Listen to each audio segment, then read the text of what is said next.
Dia 2/5 de 2021.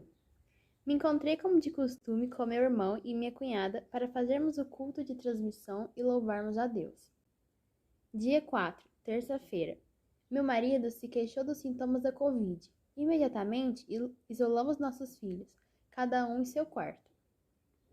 Dia 5. Amanheci vomitando e com dor de cabeça. Achei normal. Já estava isolado o Marcelo e assim permaneci com a rotina de vida normal.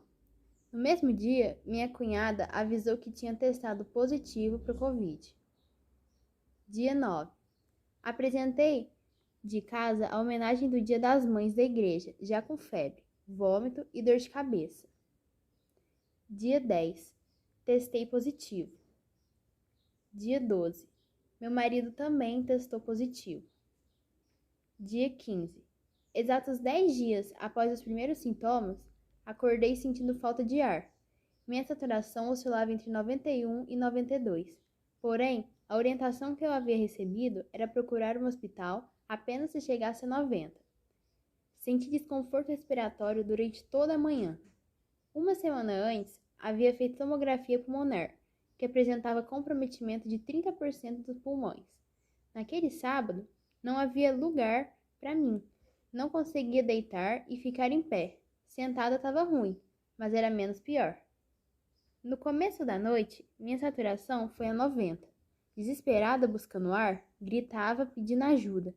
Imediatamente, chamamos meu pai, Ruglis, o único que havia sido contaminado pelo Covid-19 recentemente.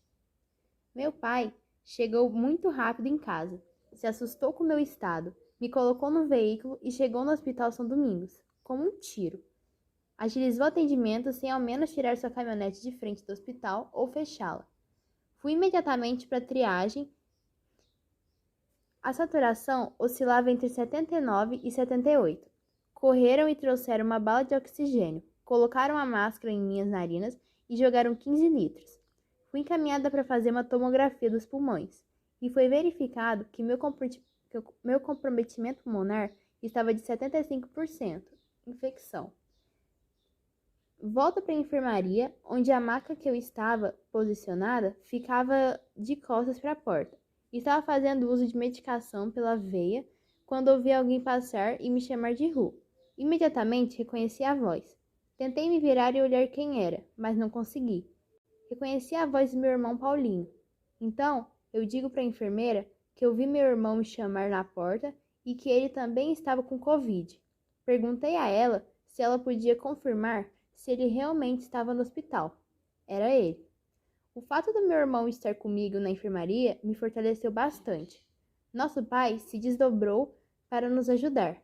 Levou nossos pertences em mochilas. Conversamos sobre família, sobre a vida em geral. Nosso quadro de saúde, nossos mal-estares e sobre a eternidade e a vida com Deus. No comecinho da madrugada, fui informada de que eu precisaria internar. Paulinho ficou na enfermaria e foi internado no dia seguinte.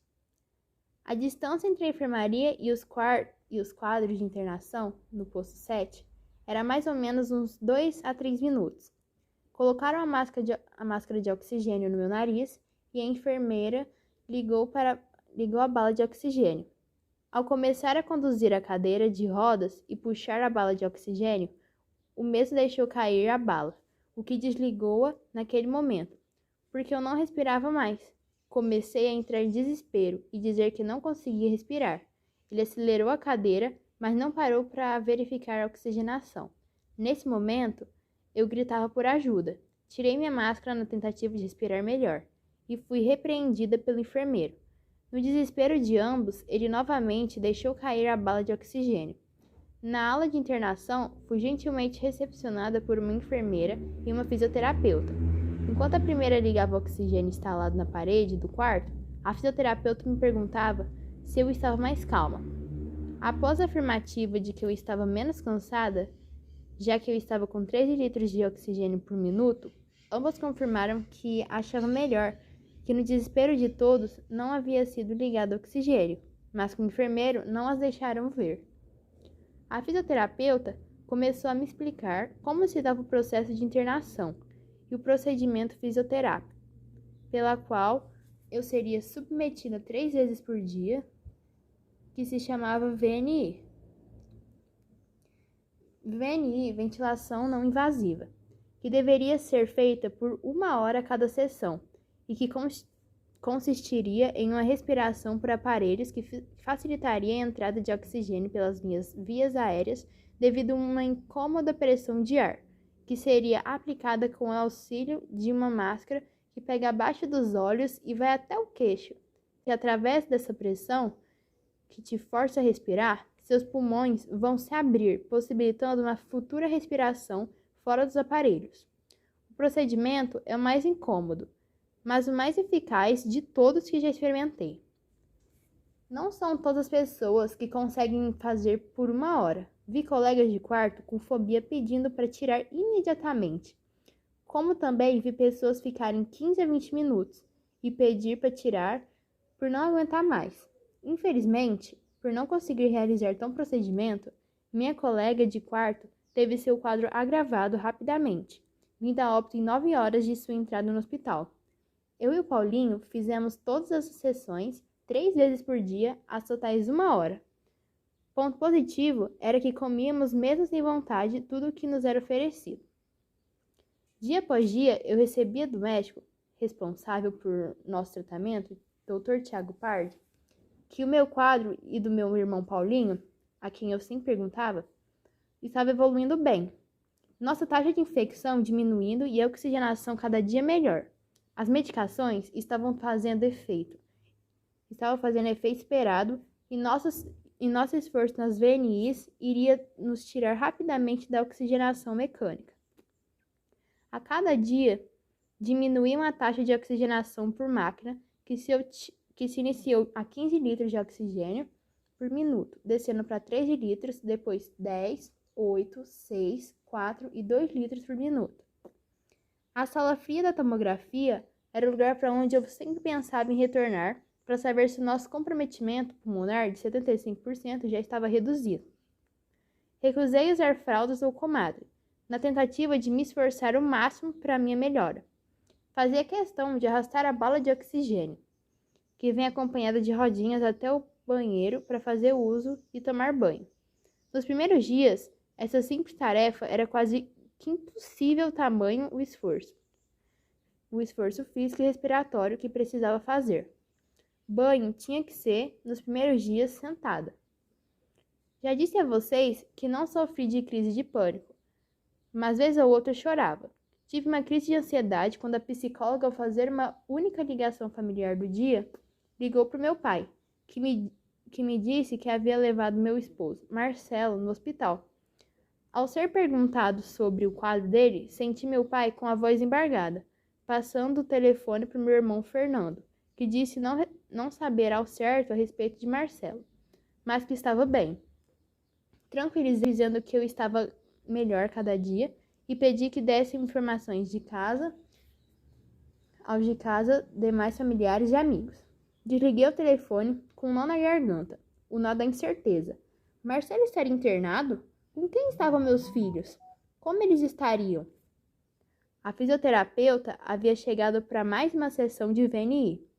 Pedi a ela que verificasse pelo nome completo se ele estaria internado. Minutos depois, ela traz a notícia que possivelmente ele tenha passado por lá, mas internado não. No meu 4º dia de internação, já estava com 2 litros de oxigênio por minuto. A fisioterapeuta, após uma sessão de VNI, me disse que daria um tempo para descanso e faria a tentativa da retirada da oxigenação mecânica para ver se a respiração autônoma do ambiente seria confortável para mim. Passei a noite sem oxigênio, dormi quase sentada com a boca aberta, mas sem respirador. No dia seguinte, recebi a visita do Dr. Tiago, que me disse que eu receberia alta hospitalar e prosseguiria com o tratamento em casa. Perguntei sobre meu irmão Paulinho, e ele disse que seu PCR, taxa de infecção, ainda estava alto e que ficaria ainda mais. O dia passou lentamente. Parecia uma eternidade. No final da tarde, fui liberada. Recebi roupas minhas. Como eu queria tirar a camisola do hospital, foram 5 intermináveis dias. A enfermeira me trouxe uma cadeira de rodas. Pedi para antes passar no quarto do meu irmão para me despedir. Disse a ele que o esperava no dia seguinte, que queria vê-lo em sua casa. Fiquei firme perto dele, mas saí chorando. Depois fiquei sabendo que ele também chorou.